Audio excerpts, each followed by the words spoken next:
यीशु मसीह की जय हो, यीशु मसीह की जय हो, यीशु मसीह की जय हो, यीशु मसीह की जय हो। नर तन धार लिए परमेश्वर तेरी हो जय जयकार। नर तन धार लिए परमेश्वर तेरी हो जय जयकार। तेरी हो जय जय, तेरी हो जय जय, तेरी हो जय जयकार।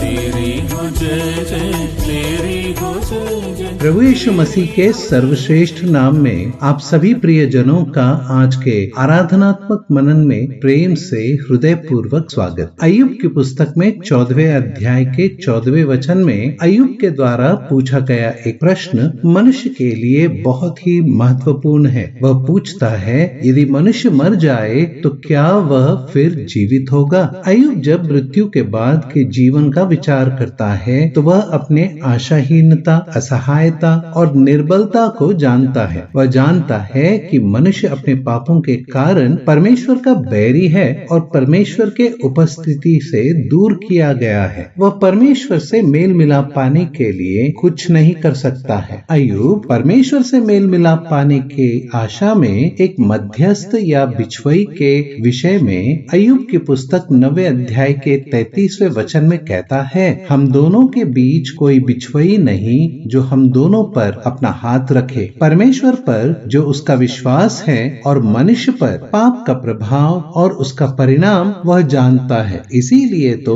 वह अपने बच्चों के लिए होम बलि अर्पित किया करता था कि कहीं वे परमेश्वर के विरुद्ध पाप न किए हों। अय्यूब की पुस्तक 14वें अध्याय में मनुष्य की विफलताओं को अय्यूब बयान करता है। वह कहता है, फूल के समान तो खिलता पर तोड़ा जाता है, वह छाया की रीति पर ढल जाता और कहीं नहीं ठहरता। इस रीति से वह जब मनुष्य के विफलताओं का बयान कर रहा है तब वह 7वें वचन से 9वें वचन में एक वृक्ष का दृष्टांत बताता है। वृक्ष के लिए आशा रहती है, चाहे वह काट डाला भी जाए तो भी वह पनपेगा और उससे नर्म नर्म डालियां निकलती ही रहेंगी। चाहे उसकी जड़ भूमि में पुरानी भी हो जाए और उसकी ठूंठ मिट्टी में सूख भी जाए तो भी वर्षा की गंध पाकर वह फिर पनपेगा और पौधे के समान उसकी शाखाएं फूटेंगी। अय्यूब अपनी मृत्यु के बाद के जीवन के विषय में एक आशा धरता है। यह आशा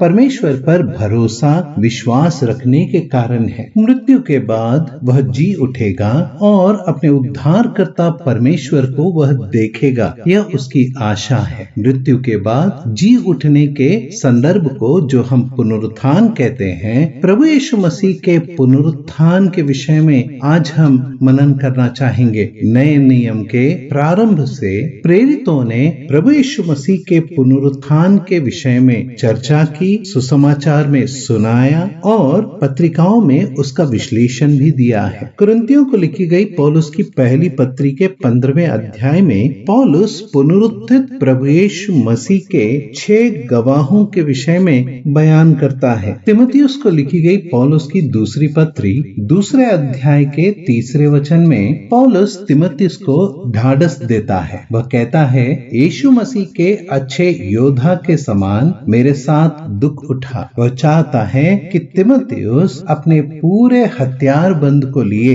एक अच्छे योद्धा की तरह विश्वास का युद्ध वह लड़े। वह तीमुथियुस को स्मरण दिलाता है कि उसने प्रभु यीशु मसीह पर विश्वास किस रीति से रखा है और वह यह भी उसे समझाता है कि किस तरह प्रभु यीशु मसीह ने उसका उद्धार किया है और उसे पवित्र बुलाहट से बुलाया है। यह उसके किसी कार्य के कारण नहीं परंतु उस उद्देश्य और अनुग्रह के अनुसार हुआ जो मसीह यीशु में सनातन से हम पर हुआ है। प्रभु यीशु मसीह जिसने मृत्यु का नाश किया और जीवन और अमरता को उस सुसमाचार के द्वारा प्रकाशमान कर दिया। प्रभु यीशु मसीह का उत्तम कारीगर बने, एक स्वामी भक्त सैनिक बने। इस आशा से पौलुस जब तिमुथियुस को चेतावनी दे रहा है, तब वह दूसरे तिमुथियुस दूसरे अध्याय के 17 और 18वें वचनों में एक चेतावनी देता है। कहता है, हुमनियुस और फिलेतुस उन्हीं में से हैं जो यह कहकर पुनरुत्थान हो चुका है सत्य से भटक गए हैं और कितनों के विश्वास को उलट पुलट कर देते हैं। प्रियो, प्रभु यीशु मसीह का पुनरुत्थान यह मसीही विश्वासी जीवन का केंद्र है। उसी अध्याय के 8वें वचन में पौलुस कहता है, यीशु मसीह को स्मरण रख जो दाऊद के वंश से हुआ और मरे हुओं में से जी उठा, और यह मेरे सुसमाचार के अनुसार है। पौलुस का यह वचन प्रभु यीशु मसीह के दो प्रमुख घटनाओं की ओर हमारा ध्यान आकर्षित करता है। पहला, प्रभु यीशु मसीह का जन्म, और दूसरा प्रभु यीशु मसीह का पुनरुत्थान। रोमियो को लिखी गई पत्री 4 अध्याय के 25वें वचन में वह कहता है, वह हमारे अपराधों के लिए पकड़वाया गया और हमारे धर्मी ठहरने के लिए जिलाया भी गया। इस वचन को पढ़ते समय पहला शमूएल 17वें अध्याय की घटना स्मरण आती है। इस्राएल की सेना और फिलिस्ती सेना दोनों वादी के दोनों तरफ आमने सामने युद्ध के माहौल में खड़े हैं। गोलियत उन्हें ललकार रहा है और कहता है, किसी एक को भेजो ताकि मैं उससे युद्ध करूं। हम दोनों में जो भी जीते उसके अनुसार वह सेना की जीत होगी। इस्राएली गोलियत के लंबे चौड़े कद काठी को देखकर घबराए हुए हैं, उसके बल, शक्ति और सामर्थ्य से घबराए हुए हैं। ऐसे में जवान बालक जिसके मुख पर लाली है, वह अब गोलियत से लड़ने के लिए उस वादी में उतरता है। जब वह आगे बढ़ता है और गोलियत से लड़ने के लिए नाले में से 5 चिकने पत्थर उठाता है, जिसमें से एक पत्थर को लेकर गोफन में रखकर गोलियत पर हमला करता है, गोलियत वहीं ढेर हो जाता है और दाऊद गोलियत की ही तलवार से उसका वध करता है। दाऊद और गोलियत के बीच का यह युद्ध हमारे लिए एक दृष्टांत है, जहां प्रभु यीशु मसीह दाऊद से कहीं उत्तम है। वह आपके और मेरे उद्धार के निमित्त हमें पाप के दासत्व से, पाप के डर से, भय से, प्रभाव से, पाप के दंड से बचाने के लिए उस कलवरी के क्रूस पर चढ़ गया। उस अंधकार से भरी हुई तराई में हमारा प्रभु उतर गया ताकि वह हमारे बदले परमेश्वर के क्रोध को सहले। वह दंड जो हमारा था उसे वह सहले। वह तो हमारे ही लिए मारा गया। जिस तरह से दाऊद के उस पत्थर से गोलियत ढेर हो गया, प्रभु यीशु मसीह ने जो बलिदान किया उसके द्वारा शैतान, संसार और शरीर के कार्य, पाप का प्रभाव ढेर हो गए। प्रभु यीशु मसीह ने उनके कार्यों को निष्फल कर दिया। दाऊद का उस वादी से बाहर निकलकर आना और इस्राएलियों के बीच में वह जयोत्सव जो मनाया गया, वह हमारे लिए इस बात का दृष्टांत है। प्रभु यीशु मसीह का पुनरुत्थान हमारे लिए जयोत्सव है। जिस तरह दाऊद का जय इस्राएलियों के लिए जय का कारण हुआ,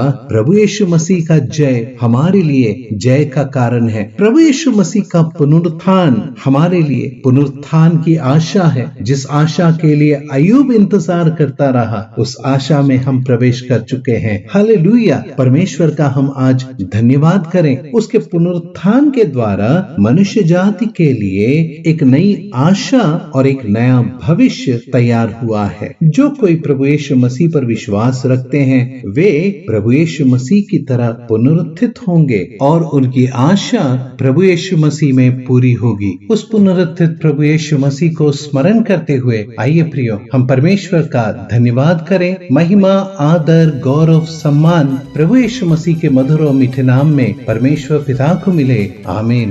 अनादिश्वर अरूपी आत्मा आराधना के योग्य। अनादिश्वर अरूपी आत्मा आराधना के योग्य। नर रूप लेकर जगत में आया, नर को बचाने को। नर रूप लेकर जगत में आया, नर घर को बचाने को। तेरी हो जय जय, तेरी हो जय जय, तेरी हो जय जयकार। तेरी हो जय जय, तेरी हो जय जय, तेरी हो जय जयकार। यीशु मसीह की जय हो, यीशु मसीह की जय हो, यीशु मसीह की जय हो, यीशु मसीह की जय हो। नर तन धार लिए परमेश्वर, तेरी हो जय जयकार। नर तन धार लिए परमेश्वर, तेरी हो जय जयकार। तेरी हो जय जय, तेरी हो जय जय, तेरी हो जय जयकार। तेरी हो जय जय, तेरी हो जय जय, तेरी हो जय जयकार।